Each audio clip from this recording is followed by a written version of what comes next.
आज से लगभग 330 वर्ष पूर्व एक दिव्य संत गुरु महाराज ने रवि गांव की ओर पदार्पण किया। रवि गांव कोई साधारण गांव नहीं था। वहां पुजारी, ब्राह्मणों और वेद पाठी कुलों का वास था। परंतु इस पावन भूमि पर अभी तक ईश्वरीय चेतना का संचार नहीं हुआ था। गुरु महाराज गांव पहुंचे। उनके नेत्रों में करुणा थी और वाणी में अपार शांति। उन्होंने गांव वासियों से कहा, मुझे यहाँ अपनी साधना हेतु एक छोटा सा स्थान चाहिए जहाँ मैं अपनी कुटिया बना सकूं। कुछ ग्रामीणों ने उन्हें वड़ला वृक्ष के पास की भूमि प्रदान की।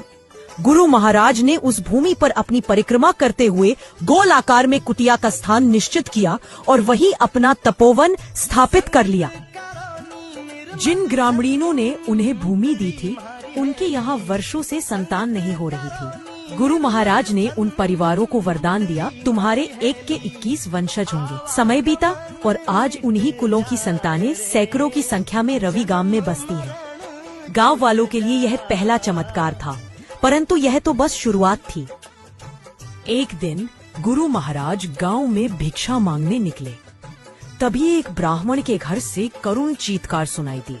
उनकी गाय मृत्यु को प्राप्त हो चुकी थी। पूरा परिवार विलाप कर रहा था। गुरु महाराज वहां पहुंचे। उन्होंने कहा, ये मरी नहीं है, बस ईश्वर की लीला में सोई है। उन्होंने अपने कमंडल से चमत्कारी जल छिड़का और वह मृत गाय तुरंत जीवित होकर खड़ी हो गई। पूरा गांव स्तब्ध था। अब लोगों को उनकी दिव्यता का आभास होने लगा था। कुछ वर्ष बीते। गुरु महाराज ने अचानक कहा, अब समय आ गया है, मैं विवाह करूंगा। गांव वालों को यह वचन समझ नहीं आया, परंतु उन्होंने 7 दिन तक उत्सव मनाया। किंतु यह कोई सांसारिक विवाह नहीं था।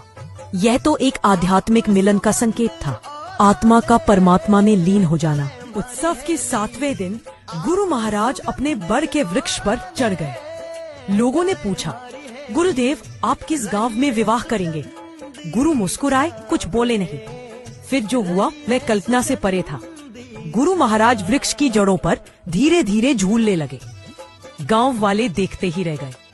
अचानक आकाश में तेज गर्जना हुई, बिजली चमकी, तेज तूफान उठा और जब गुरु महाराज झूलते झूलते नीचे उतरने लगे तो भूमि ने स्वयं को 2 भागों में विभाजित कर दिया। गुरु महाराज उस धरती की दरार में समा गए और तुरंत ही वह दरार पुनर्जुड़ गई। समय बीतता गया।